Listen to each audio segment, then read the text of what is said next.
Hi hello నమస్తే welcome to my channel. ఈరోజు మీకు నేను ఇప్పుడు మనకి పనసపండు సీజన్ కదా, పనసపండు తింటున్నాం. తొనలు తిన్నగా పిక్కలు వస్తున్నాయి కదా, వాటితో మీకు వడలు చేసి చూపిస్తాను, సరేనా? పనస పిక్కలు వాళ్ళకి కావాల్సిన పదార్థాలు 2 కప్స్ రైస్, 2 కప్స్ పనస పిక్కలు. ఇవి పనసపండు తిన్న తర్వాత తొనలు తింటాం కదా, తిన్న తర్వాత పిక్కల్ని బాగా కడిగి ఎండబెట్టి తర్వాత హాఫ్ కట్ చేసుకుంటే బయటగా తొక్కలు వచ్చేస్తాయి అన్నమాట. అవి తర్వాత ఒక 6 ఎండుమిరపకాయలు, 1 స్పూన్ జీలకర్ర, 1 వెల్లుల్లిపాయ, 1 కొబ్బరి చిప్ప హాఫ్ కావాలి. రుబ్బినప్పుడు వేసుకోవాలంటే చెప్తాను మీకు. అప్పుడు బాగా 2-3 గంటలు నానబెట్టుకుని బియ్యం బాగా కడిగి అందులో మనం ఎండుమిరపకాయలు, జీలకర్ర, వెల్లుల్లిపాయ, కొబ్బరి వేసుకొని మెత్తగా మిక్సీ వేసుకోవాలన్నమాట. వేసుకొని ఈ లోపల ఏం చేయాలంటే మనం కుక్కర్లో పనస పిక్కలు ఉన్నాయి కదా ఉడకబెట్టుకోవాలి.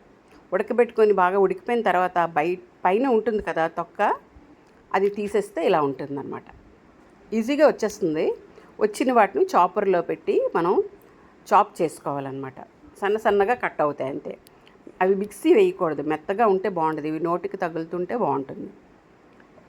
ఆ తర్వాత మనం ఇవన్నీ బియ్యం, జీలకర్ర, ఎండుమిరపకాయలు, వెల్లుల్లిపాయ అంతా వేసి గ్రైండ్ చేసుకున్నది ఇంకో చాప్ చేసుకున్నాం కదా, ఇలా ఉంటుందన్నమాట పనస పిక్కలు. ఇదంతా ఇప్పుడు గ్రైండ్ చేసుకోవాలి, మెత్తగా చేసుకోవాలన్నమాట. మనకు జీలకర్ర, ఎండుమిరపకాయ కానీ వెల్లుల్లిపాయ కానీ ఇవి కనిపించకూడదు. గ్రైండ్ చేసుకుంటే ఇవి మెత్తగా ఉంటే మీకు పనస పిక్కలు ముక్కలు తగులుతాయి అన్నమాట. అంతా మెత్తగా లేకపోతే మనకి పనస పిక్కల టేస్ట్ మనకు తెలియదు. ఈ పచ్చి కొబ్బరి అనమాట హాఫ్ వేసాను. మెత్తగా చేసుకోవాలి, పల్చగా రుబ్బుకోకూడదు. కొంచెం నీళ్ళు వేయండి, ఎక్కువ వేయద్దు. చూపిస్తాను చూడండి, ఇలా ఉండాలి. ఎక్కువ పల్చగా ఉంటే ఆయిల్ బాగా పీల్చేస్తాయన్నమాట. అదిగో చాలా టేస్ట్గా ఉంటాయి. మీరు తప్పకుండా ట్రై చేయండి. సీజన్ కదా మనకి పనస పిక్కలు, మనం పనసపండు తింటుంటాం కదా, పిక్కలు ఉంచి చేసుకోండి. కొంచెం ఉప్పు, బేకింగ్ సోడా, వంట సోడా అంటాం కదా, అది కొంచెం, అది హాఫ్ టీ స్పూన్ వేసుకుంటే సరిపోతుంది. వేసుకొని బాగా కలుపుకోవాలి.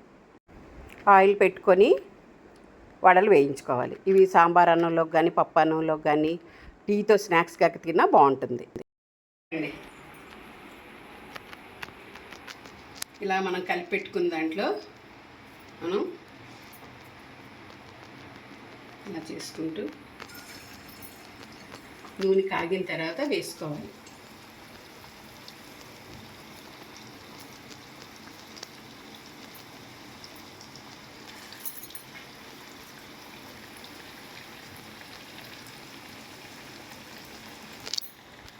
ఇదిగో ఇలా వేగుతున్నాయి కదా, చూడండి. కొంచెం వేగిన వెంటనే తేలిపోతాయి అన్నమాట.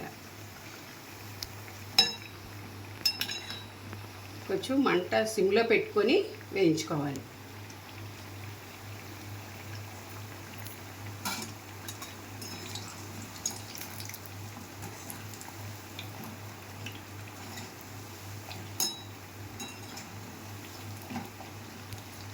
తెగిపోయాయి, ఇంకా తీసేసుకుందాం.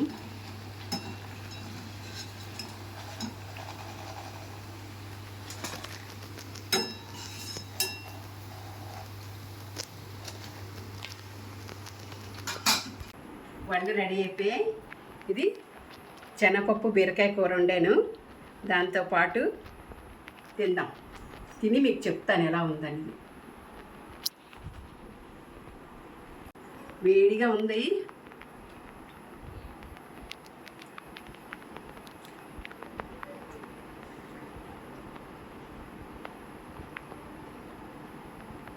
సాఫ్ట్గా చాలా బాగున్నాయి.